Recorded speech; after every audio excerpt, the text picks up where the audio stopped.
PCR, polymerase chain reaction. This is what we are going to discuss in this video.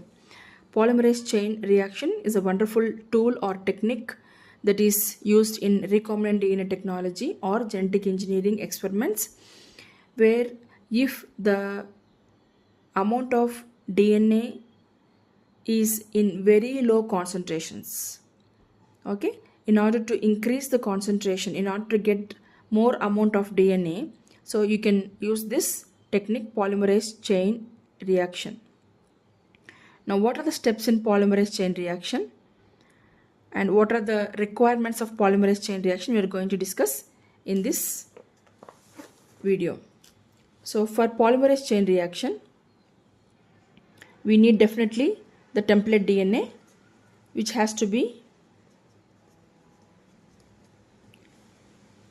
made into copies. This is number one. And number two, we need of course the substrates, that is deoxyribonucleotide triphosphates. Number three, we need a set of primers. We call these primers as forward primer and reverse primers.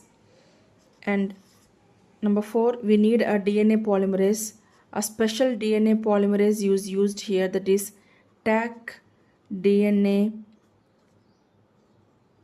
polymerase. So these are the required things for doing PCR. Now let's see the steps in PCR.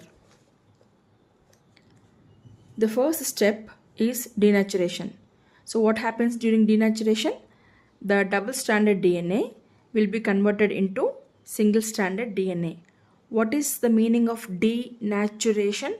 De means removal, naturation, a process where you are going to remove the natural form of a molecule, that is called as denaturation. What is the natural form of DNA? It is the double-stranded form.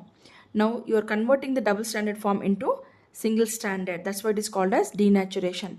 To convert the double-stranded DNA into single-stranded DNA, we can apply heat or we can change the pH. Here we are using heat. So we'll be increasing the temperature to around 92 to 94 degrees centigrade so that the DNA will be separated into two fragments. And now we have these two single-stranded DNAs which are going to act as template. And the second step is annealing or attachment. So why this is called as annealing or attachment? Once you get the single-stranded DNA as templates, the primers are going to attach to the template strands. That's what they're called as. It is called as annealing. Coming to the third step, what happens in the third step? DNA polymerase, with the help of DNA polymerase, utilizes deoxyribonucleotides and it is going to extend the primers.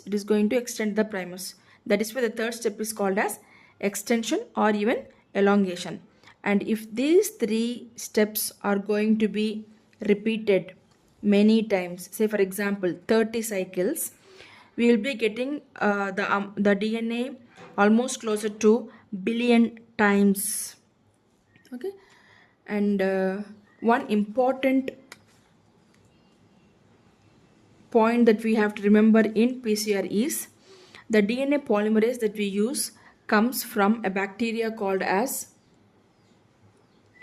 Thermus aquaticus.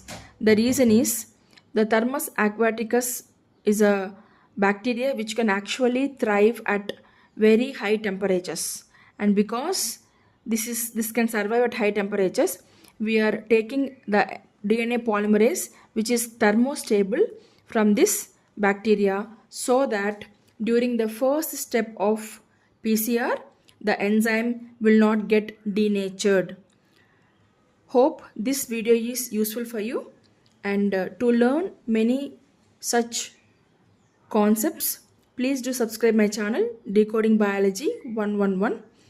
We'll meet you with an interesting topic soon. Thank you.